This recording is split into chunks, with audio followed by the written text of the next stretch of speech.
Salut, sunt Emil Dragotă și voi face unboxing-ul unui phablet al AllView și anume AllView P6 Q Max. Așa arată pachetul în care susește terminalul.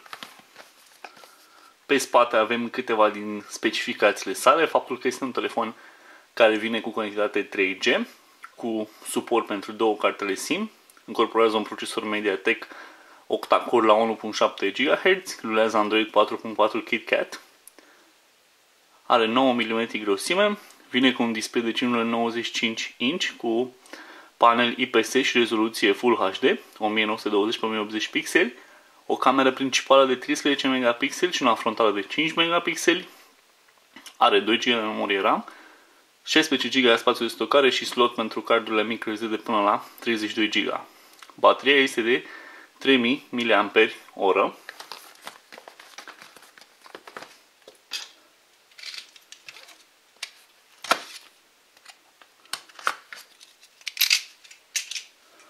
Costă în jur de 1000 de lei.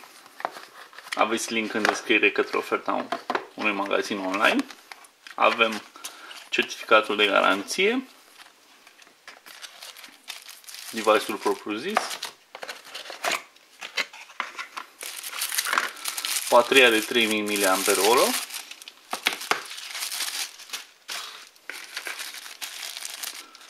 cablu, micro USB USB 2.0,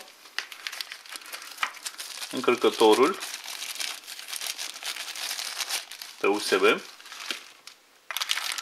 căști de tip in-ear pe jack de 3.5 mm cu fir lat,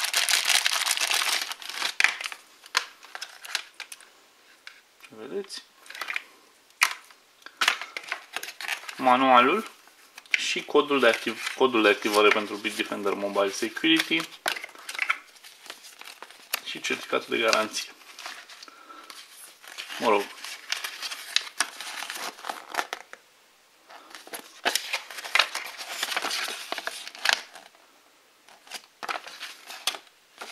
în fine, este un alt de garanție pentru o altă țară. Știți că produsele AllView sunt comercializate și în alte țări în afară de România. De aceea, spre exemplu, sunt două certificate de garanție, unul în limba, nu știu, cred că bulgară. Habar, în fine, nu contează. Are și în limba română, asta e important. Îndepărtez folia de protecție despre display-ul de 5,95 inch. O să-i montez bateria. Uităm puțin la phablet. Camera de 13 megapixeli cu dublu LED flash. Camera frontală de 5 megapixeli. În partea superioară jack-ul de 3.5 mm. În lateral dreapta power și reglarea volumului. La bază portul micro USB. În lateral stânga niciun element de conectivitate. Are o ramă metalică argintie, ce contribuie la rezistența structurală a produsului. Un inel înconjoară camera de 13 megapixeli, nu se profilează deloc dincolo de linia generală a telefonului. Aici este speakerul. Observați că poate fi ținut și într-o mână, poți să răspunzi la un apel, sau, deși are un display generos, aproape 6 inch.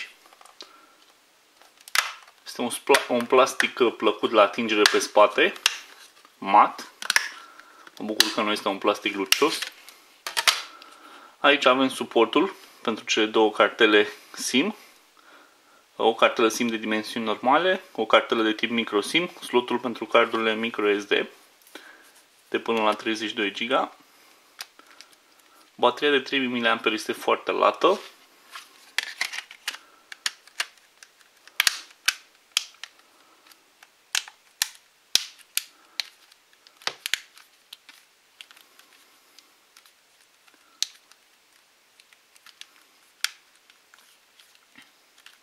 L-am fixat, îl pornesc pentru prima dată.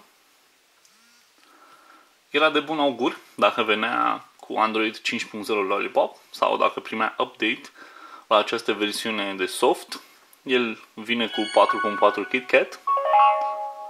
Nu am nicio informație legată de un eventual update către versiunile mai noi de Android. Ca produs așa arată, este frumușel.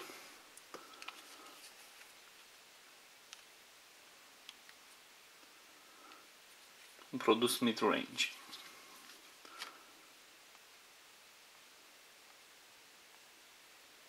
Setările de început.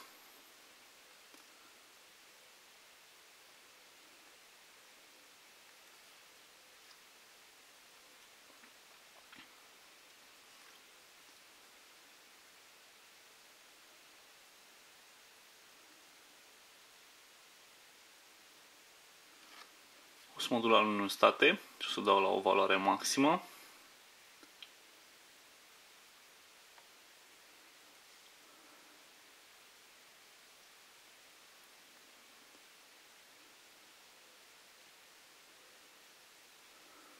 La luminostate bună. La baza ecranului se află tastele Back, ieșire pe ecranul de start și customizarea ecranului de start sau mai multe detalii când ești într-o aplicație.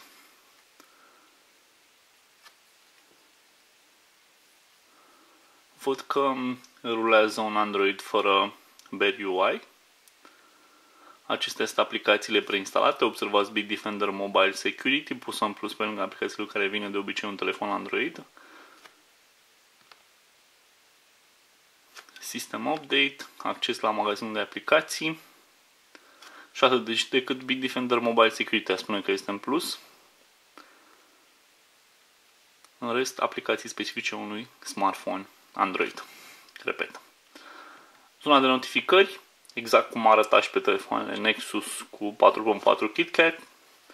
Setările sunt un pic customizate, aceste iconițe de pe lateral. La memorie are 5,52 GB disponibili plus 5,52 plus 7,5. Deci avem 13 GB. Sunt două partiții.